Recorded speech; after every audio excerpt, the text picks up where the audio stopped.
ಇಂದು ದೇವರಾಜ ಅರಸು ಅವರು ನಮ್ಮನ್ನು ಬಿಟ್ಟು ಹೋಗಿ 45 ವರ್ಷ ಆಗಿದೆ. ನಾನು ವಿದ್ಯಾರ್ಥಿ ನಾಯಕನಾಗಿದ್ದಾಗ ಅವರ ಭಾಷಣಗಳನ್ನು ಕೇಳಿದ್ದೇನೆ. ಅವರ ಕೊನೆಯ ಭಾಷಣ ಕೂಡ ರಾಜೀನಾಮೆ ಕೊಟ್ಟಂಥ ಸಂದರ್ಭದಲ್ಲಿ ಸುಭಾಷ್ ನಗರದ ಮೈದಾನದಲ್ಲಿ ಅವ್ರು ಮಾಡಿದಂಥ ಭಾಷಣ ಇನ್ನು ನನಗೆ ಕಿವಿಗೆ ಇಂಪಾಗಿ ಉಳಿದಿದೆ. ಯಾವ ಭಾವನೆ ಇಟ್ಟು ರಾಜಕಾರಣ ಅಧಿಕಾರ ಯಾವ ರೀತಿ ಇರ್ತದೆ ಅಂತ ಅನೇಕ ವಿಚಾರಗಳನ್ನು ಅವರು ಅವತ್ತು ಮಾತಾಡಿದ್ರು.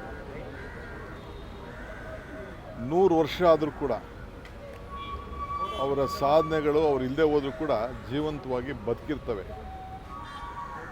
ಏನು ಇವತ್ತು ಭೂ ಸುಧಾರಣೆ ಕಾಯ್ದೆ, ಇಂದಿರಾ ಗಾಂಧಿಯವರ ಮಾರ್ಗದರ್ಶನ, ದೇವರಾಜ ಅರಸು ಅವರ ನಾಯಕತ್ವ, ಉಳುವನಿಗೆ ಭೂಮಿ ಕೊಡಬೇಕು ಅಂತೇಳಿ ಒಂದು ತೀರ್ಮಾನ ಮಾಡಿದ್ರು. ಅದು ಇಡೀ ದೇಶಕ್ಕೆ ಒಂದು ದೊಡ್ಡ ಮಾದರಿ.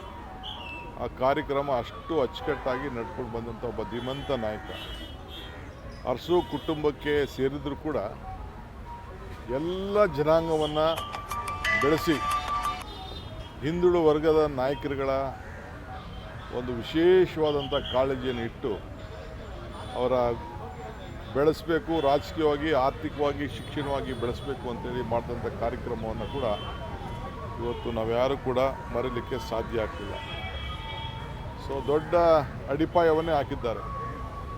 ಆವತ್ತಿನ ಕಾಲದಲ್ಲಿ ಎಲೆಕ್ಟ್ರಾನಿಕ್ ಸಿಟಿ, ವೀರಪ್ಪ ಮೊಯ್ಲಿಯವರು ಡೆಪ್ಟಿ ಮಿನಿಸ್ಟರ್ ಆಗಿದ್ದರು, ಎಸ್.ಎಂ. ಕೃಷ್ಣರವರು ಕ್ಯಾಬಿನೆಟ್ ಮಿನಿಸ್ಟರ್ ಆಗಿದ್ದರು. ಇವತ್ತೇನು ಎಲೆಕ್ಟ್ರಾನಿಕ್ ಸಿಟಿ ಇದೆ ಅದಕ್ಕೆ ಮೂಲ ಅಡಿಪಾಯ ಆಗ್ತಂಥ ಒಬ್ಬ ಧೀಮಂತ ನಾಯಕ ಎಲೆಕ್ಟ್ರಾನಿಕ್ ಸಿಟಿಗೆ. ಹಂಗೆ ಒಂದು ರೈತಗೊಬ್ಬರಿಗೆ ಅಲ್ಲ, ಆವತ್ತಿನ ಕಾಲದಲ್ಲೇ ನಮ್ಮ ರಾಜ್ಯದಲ್ಲಿ ಎಲೆಕ್ಟ್ರಾನಿಕ್ ಸಿಟಿ ಬರಬೇಕು ಅಂಥೇಳಿ ಇವತ್ತು ದೊಡ್ಡ ತೀರ್ಮಾನವನ್ನು ತೆಗೆದುಕೊಂಡಿದ್ದವರು. ಶಿಸ್ತು, ಸಾಕ್ಷಿಗುಡ್ಡೆ, ತ್ಯಾಗ ಎಲ್ಲರೂ ಕೂಡ ಒಟ್ಟೆ ತೆಗೆದುಕೊಂಡು ಹೋಗುವಂಥದ್ದೆಲ್ಲ ಕೂಡ ಇವತ್ತು ಮಾಡಿದ್ದನ್ನ ನಾವೆಲ್ಲ ಕೂಡ ಉಳಿಸ್ಕೊಂಡು ಬೆಳೆಸ್ಕೊಂಡು ಹೋಗ್ತಾ ಇದ್ದೇವೆ. ಸೊ ಭಾಳ ಸಂತೋಷ ಆಯಿತು. ನಾನು ಅಧಿಕಾರ ತೆಗೆದುಕೊಂಡಂಥ 3ನೇ ದಿನದಲ್ಲಿ ನಾನು ಎಲ್ಲರಿಗೂ ಮೊನ್ನೆ ಕಟ್ಕೊಂಡು ಬಂದು ನಾನು ಅವರ ಇದಕ್ಕೆ ಈ ಒಂದು ಪ್ರತಿಮೆಗೆ, ಪುತ್ಥಳಿಗೆ ನಾನು ಗೌರವನ ಸಲ್ಲಿಸಿ ಹೋದೆ. ಬಟ್ ಇವತ್ತು ಮೊದಲನೇ ಅವ್ರನ್ನ ಸ್ಮರಿಸ್ಕೊಳ್ಳೋಂಥ ಕೆಲಸ ಇವತ್ತು ನಮಗೆಲ್ಲ ಅವಕಾಶ ಸಿಕ್ಕಿದೆ. ಎಲ್ಲ ಭಾಗಿಯಾದಂಥ ಎಲ್ಲ ನನ್ನ ಸಹೋದ್ಯೋಗಿಗಳಿಗೆ, ರಾಜ್ಯದ ಜನತೆಗೆ ಈ ಸಂದರ್ಭದಲ್ಲಿ ಅವರ ಪರವಾಗಿ ನಾನು ಈ ಸಂದರ್ಭದಲ್ಲಿ ಅವರ ಮಾರ್ಗದರ್ಶನದಲ್ಲಿ ನಾವೆಲ್ಲ ಹೆಜ್ಜೆ ಹಾಕೋಣ, ಇಷ್ಟು ಮಾತ್ರ ಹೇಳಲಿಕ್ಕೆ ಬಯಸ್ತೇನೆ.